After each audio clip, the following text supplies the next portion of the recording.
2025 പിറന്നു വീണത് തന്നെ ഇന്ത്യൻ മാധ്യമങ്ങളുടെ തലക്കെട്ടോടു കൂടിയാണ്. അതിങ്ങനെയായിരുന്നു, നിറം മങ്ങിയ മോദി എന്ന്. അക്ഷരാർത്ഥത്തിൽ ഏറെക്കുറെ അതിനെ ധ്വനിപ്പിക്കുന്ന തരത്തിലായിരുന്നു പ്രധാനമന്ത്രി നരേന്ദ്രമോദിയുടെ പിന്നീടുള്ള ദിവസങ്ങളും. 2025 24ലും 23നെയും ഒക്കെ അപേക്ഷിച്ച് നോക്കുമ്പോൾ അധികം വാചാലനായ നരേന്ദ്രമോദിയെ നാം കണ്ടില്ല. പക്ഷേ നൂറ്റാണ്ടുകളോളം നമുക്ക് ഓർക്കാൻ പാകത്തിനുള്ള കാര്യങ്ങൾ അദ്ദേഹം ചെയ്തു വെക്കുകയും ചെയ്തു. ആദ്യം തന്നെ 2025 ലോകത്തിൽ സംഭവിച്ച പ്രധാന കാര്യങ്ങളൊന്ന് പെട്ടെന്ന് പരിശോധിക്കാം. 2025 ഡൊണാൾഡ് ട്രംപ് അമേരിക്കയിലെത്തുമ്പോൾ എന്തൊക്കെയോ സംഭവിക്കുമെന്നും ലോകത്തിന്റെ നെറുകയിൽ അമേരിക്ക എത്തുമെന്നുമൊക്കെ ട്രംപും ട്രംപിന്റെ ആരാധകരുമൊക്കെ വിശ്വസിച്ചു. അങ്ങനെ കാണുന്നിടത്തെല്ലാം തലയിടുന്നത് ട്രംപ് ഒരു ശീലമാക്കി. പിന്നീടാണ് എല്ലാവർക്കും കാര്യം മനസ്സിലായത്, നൊബേൽ പ്രൈസ് വേണം. ആ ഒരു സമയത്ത് തന്നെ വിവിധ സംഘർഷങ്ങളും വിവിധ രാജ്യങ്ങളിൽ രൂപപ്പെട്ടു.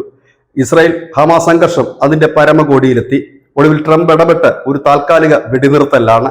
ഇപ്പോഴും വെടിനിർത്തൽ ഉണ്ടോ എന്ന് ചോദിച്ചാൽ ഇല്ല എന്ന് തന്നെ പറയേണ്ടി വരും. ഇല്ലേ എന്ന് ചോദിച്ചാൽ ഉണ്ടെന്നും പറയാം.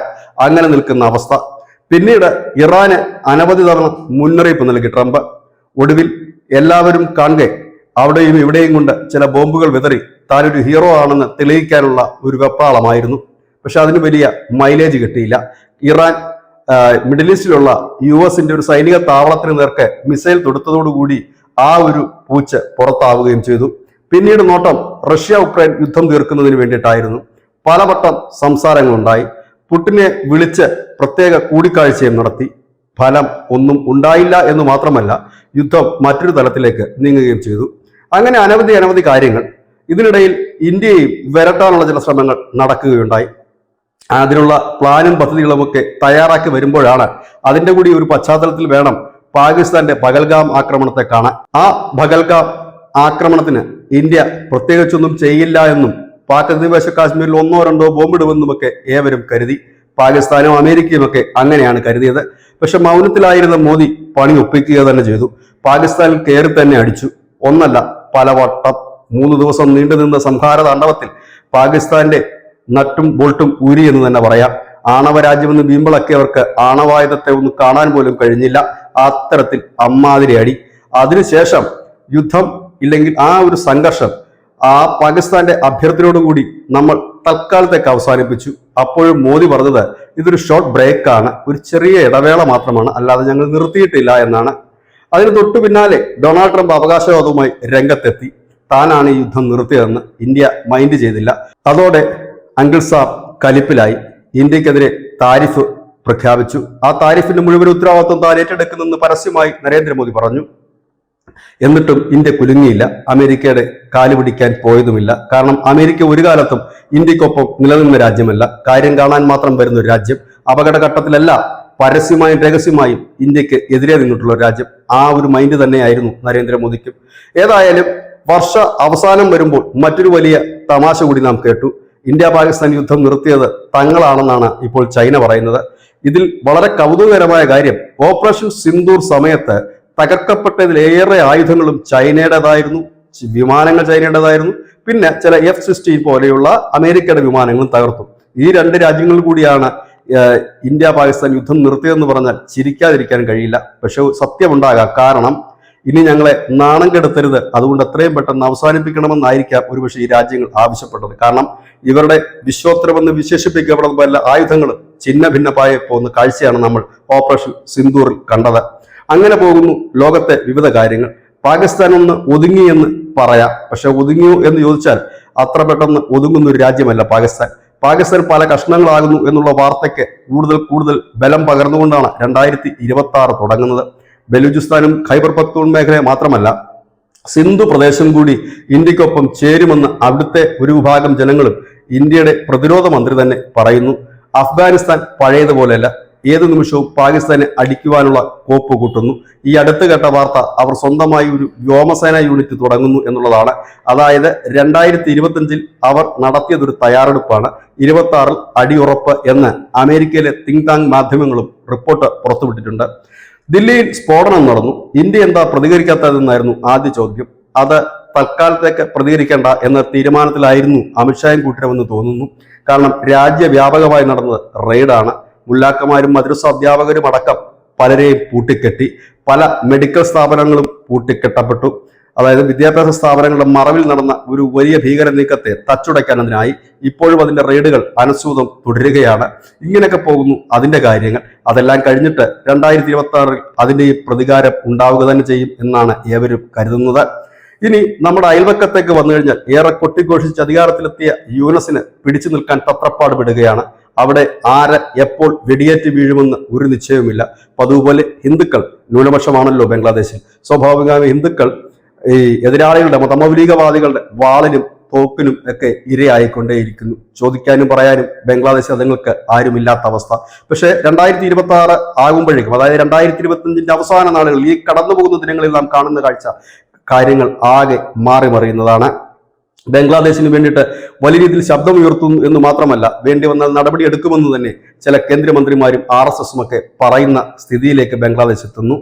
മറ്റൊന്ന്, നമ്മളുടെ നാഷണൽ, അതായത് ദേശീയ തലത്തിലെ വാർത്തകൾ പരിശോധിച്ചാൽ 2024 കേവലം 240 സീറ്റുകൾ മാത്രം നേടിയാണ് BJP അധികാരത്തിൽ വന്നത്. അതോടുകൂടി തന്നെ മോദിയുടെയും BJPയുടെയും യുഗം കഴിഞ്ഞു എന്ന് പറഞ്ഞവർക്ക് മുമ്പിൽ മഹാരാഷ്ട്രയും ഹരിയാനയും തിളക്കമുള്ള വിജയങ്ങളായി മാറി. ഏറ്റവും ഒടുവിൽ നടന്ന ബീഹാർ തെരഞ്ഞെടുപ്പ് എല്ലാവരുടെയും കണ്ണു തെളിച്ചു എന്ന് തന്നെ പറയേണ്ടി വരും. ഏതായാലും 2026 കടക്കുന്ന ഇന്ത്യയിൽ മോദി അജേയനാകുകയാണ്. ഇന്ന് സാമ്പത്തിക വികസനത്തിന്റെ കാര്യത്തിൽ ലോകത്തെ 4ാം സ്ഥാനം നേടിയെടുത്തു. ജപ്പാനെ പിന്തള്ളിയിരിക്കുന്നു. ഇനി മുൻപിലുള്ളത് ജർമ്മനി മാത്രം. അങ്ങനെയെങ്കിൽ പിന്നീടുള്ള ഒരു ലോകക്രമം ഉരുത്തിരിഞ്ഞു വരുന്നത് അമേരിക്ക, ചൈന, ഇന്ത്യ എന്നായിരിക്കും. ഇതിനിടയിൽ നാം ചില മിന്നുന്ന നീക്കങ്ങൾ കണ്ടു. ഡൊണാൾഡ് ട്രംപ് ആകുന്നത്ര പരിശ്രമിച്ചിട്ടും വ്യാപാര കരാർ എങ്ങും എത്തിയില്ല. അതിനിടയിൽ വ്ളാഡിമിർ പുടിൻ എത്തി. 2 ദിവസം ഇവിടെ തങ്ങി. ഇസ്രയേലുമായി വമ്പൻ കരാറ്, വിദേശ രാജ്യങ്ങളുമായിട്ടല്ല ഫ്രീ ട്രേഡിംഗ് കരാറ്. അങ്ങനെ ആഗോള തലത്തിൽ തന്നെ വ്യാവസായികപരമായും സാമ്പത്തികപരമായി ഇന്ത്യ മുന്നേറിക്കൊണ്ടേയിരിക്കുന്നു. അതായത് നരേന്ദ്രമോദി അധികാരത്തിലേറുമ്പോൾ കേവലം $2 ട്രില്യൺ സാമ്പത്തിക ഒരു മൂലധനത്തിൽ, ഇല്ലെങ്കിൽ ആ ഒരു അവസ്ഥയിൽ നിന്ന് ഇന്ന് 4.8 എന്നൊരു നിലയിലേക്ക് കേവലം 11 വർഷം കൊണ്ട് മാറി. ഇവിടെ ശ്രദ്ധിക്കേണ്ടതായ ഒരു കാര്യമുണ്ട്. 77 എയർപോർട്ടുകൾ മാത്രമാണ് നമ്മുടെ രാജ്യത്തിന് നരേന്ദ്രമോദി 2014 അധികാരത്തിലേറുമ്പോൾ ഉണ്ടായിരുന്നെങ്കിൽ ഇന്ന് അവയുടെ എണ്ണം 152 മാറിയിരിക്കുന്നു. കേവലം 11 വർഷം കൊണ്ടാണ് ഈ ഒരു വളർച്ച കൈവരിക്കാൻ കഴിഞ്ഞത് ശ്രദ്ധേയം. പല സംസ്ഥാനങ്ങളും നമ്മളെക്കാൾ വളരെ മുൻപിലേക്ക് പോയി.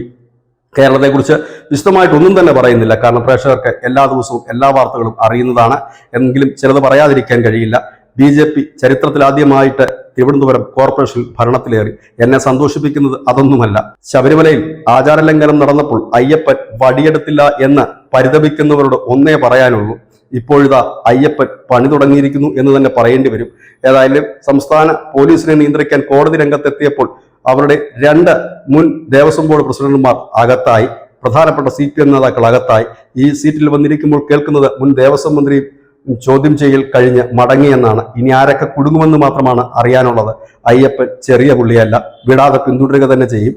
അന്ന് അത് വിട്ടുവീഴ്ച ചെയ്തതല്ല, കാത്തിരിക്കുകയായിരുന്നു. കളി എവിടം വരെ പോകുമെന്നറിയാൻ. ഇപ്പോൾ അങ്ങനെ വേണം നാം കരുതാൻ. കാരണം ഇപ്പോൾ എല്ലാം ഓടിച്ചിട്ട് പിടികൂടുകയാണ്. CPMനെ പതുക്കെ കഷ്ടകാലം ബാധിച്ചു തുടങ്ങിയിരിക്കുന്നു. അയ്യപ്പ കോപമെന്ന് അയ്യപ്പ വിശ്വാസികൾ പറയുന്ന കോപം പതുക്കെ ഗ്രഹിച്ചു തുടങ്ങിയിരിക്കുന്നു.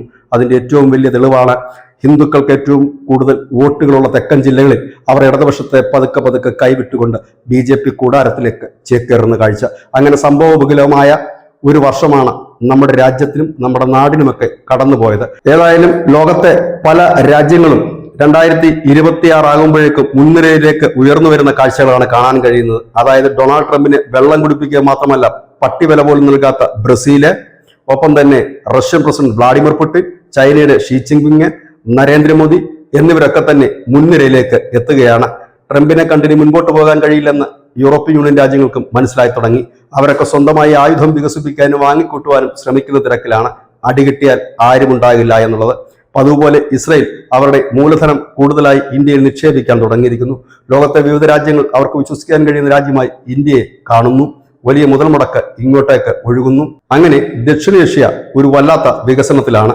അതായത് യൂറോപ്പ് കഴിഞ്ഞ കാലങ്ങളിലൊക്കെ ലോകം ഭരിച്ചിരുന്നെങ്കിൽ ഇനി അത് കേട്ടുകേഴ്വി മാത്രമാണ്, ഇല്ലെങ്കിൽ ചരിത്രം മാത്രമാണ്. ഡോളറിന് തന്നെ ഇനി എത്ര കാലം പിടിച്ചു നിൽക്കാൻ കഴിയുമെന്നും വലിയ ചോദ്യമുയരുന്നു. കാരണം ബ്രിക്സ് രാജ്യങ്ങളിലെല്ലാം, പ്രത്യേകിച്ച് ഇന്ത്യ, പല രാജ്യങ്ങളിലുമായി ഇപ്പോൾ രൂപയിലാണ് ട്രേഡിംഗ് നടത്തുന്നത്. ഇപ്പോൾ സ്വാഭാവികമായി ചിലർ ഇതിന് താഴെ വന്ന് ചോദിക്കുമായിരിക്കും, രൂപയുടെ മൂല്യം ഇടിയുകയല്ലേ എന്ന്. ഇടിയുകയും കയറുകയും ചെയ്യും. പിന്നീട് ഒരു കയറ്റം തന്നെ ഉണ്ടാകുമെന്ന് ലോക സാമ്പത്തിക ശാസ്ത്രത്തിൽ തന്നെ പറയുന്നു. അതിലാണ് വിശ്വസിക്കാൻ താല്പര്യവും. കാരണം 2014 നരേന്ദ്രമോദി അധികാരത്തിലേറുമ്പോൾ എന്തുണ്ടായിരുന്നു ഈ രാജ്യത്തു നിന്ന് ചോദിക്കുമ്പോൾ $2 ട്രില്യൺ സാമ്പത്തിക അവസ്ഥ. ഒപ്പം തന്നെ 77 എയർപോർട്ടുകൾ, മെഡിക്കൽ കോളേജുകളുടെ എണ്ണം പറയാനുമില്ല. എയിംസ് എന്നത് സ്വപ്നത്തിൽ പോലുമില്ല. റെയിൽവേ ട്രാക്കിൽ മലമൂത്ര വിസർജനം ചെയ്യുന്ന ഒരു ജനതയായിരുന്നു. എന്നാൽ കഴിഞ്ഞ 11 വർഷത്തെ ആ ഒരു വികസനം നോക്കുമ്പോൾ നമ്മളുടെ തൊട്ടടുത്ത് തന്നെ നീണ്ടു നിവർന്നു കിടക്കുന്നത് NH-66 എന്ന് പറയുന്ന ഒരു ഹൈവേ ആണ്. വിഴിഞ്ഞം പോർട്ട് വന്നു. 12.5 കോടി ആളുകൾക്ക് ശൗചാലയം നൽകി. അതുമൂലം 50 കോടി ജനങ്ങളുടെ ജീവൻ രക്ഷിക്കാനായി. മുമ്പ് കുറ്റിക്കാട്ടിലൊക്കെ ആയിരുന്നു ഇതിനു വേണ്ടി പോയിരുന്നത്. അവിടുന്ന് പാമ്പ് കടിയേറ്റാണ് ഇന്ത്യയിലെ ബഹുഭൂരിപക്ഷം സ്ത്രീകളും മരിച്ചിരുന്നത്. അങ്ങനത്തെ വാർത്തകൾ കേൾക്കുവാനില്ല. ഒപ്പം തന്നെ ദാരിദ്ര്യമുക്തമെന്ന് കേരളം പറയുമ്പോൾ അതിനു മുൻപ് ഇന്ത്യയെ പലയിടത്തും ദാരിദ്ര്യമുക്തമായി മാറിയിരുന്നു. കാരണം സൗജന്യ റേഷൻ എല്ലാ വീട്ടുകളിലും ഇപ്പോഴും അതിദരിദ്രർക്ക് ലഭിക്കുന്നുണ്ട് എന്ന് സാരം. ഒപ്പം തന്നെ എടുത്തു പറയേണ്ട കാര്യം 77 എയർപോർട്ട് എന്നുള്ളത് 152 എയർപോർട്ടുകളായി മാറി. എല്ലാ സംസ്ഥാനങ്ങളിലും എയിംസ് എത്തി. കേരളത്തിൽ ഉടനെ എത്തുമോ എന്ന കാര്യത്തിൽ സംശയമാണ്. കാരണം ഇവിടെ വികസന വിരോധികളാണ്. അതുതന്നെയാണ് പ്രധാന കാരണവും. അങ്ങനെ നോക്കുന്നിടത്തെല്ലാം വികസനത്തിന്റെ പുതിയ പാതകൾ വെട്ടിത്തുറന്നുകൊണ്ടാണ് 11 വർഷം ഒരു പ്രധാനമന്ത്രി മുൻപോട്ട് പോയെങ്കിൽ രൂപയുടെ മൂല്യം ഉയരുക തന്നെ ചെയ്യും. ഈ രാജ്യം മുൻപോട്ട് പോവുക തന്നെ ചെയ്യുമെന്ന് ഈ രാജ്യത്തെ ബഹുഭൂരിപക്ഷം ജനവും വിശ്വസിക്കുന്നു. പിന്നീട് കുത്തിത്തിരിപ്പുകളും ഇല്ലെങ്കിൽ കുന്നായ്മകളും ധാരാളമായിട്ടുണ്ടാകാം. അതിൽ പരിഭവമില്ല. അത്തരം കാര്യങ്ങൾ കൂടി ഉണ്ടെങ്കിലേ എല്ലാം ഒന്ന് ജോറാകൂ. വാർത്തകൾക്കും എന്തെങ്കിലുമൊക്കെ വേണ്ടേ? ഇത് തന്നെയാണ് ന്യൂസ് മലയാളത്തിന്റെ പോയിന്റ്. എല്ലാവർക്കും ഒരു നല്ല പുതുവർഷമായിരിക്കട്ടെ എന്ന് ആശംസിക്കുന്നു. നന്ദി.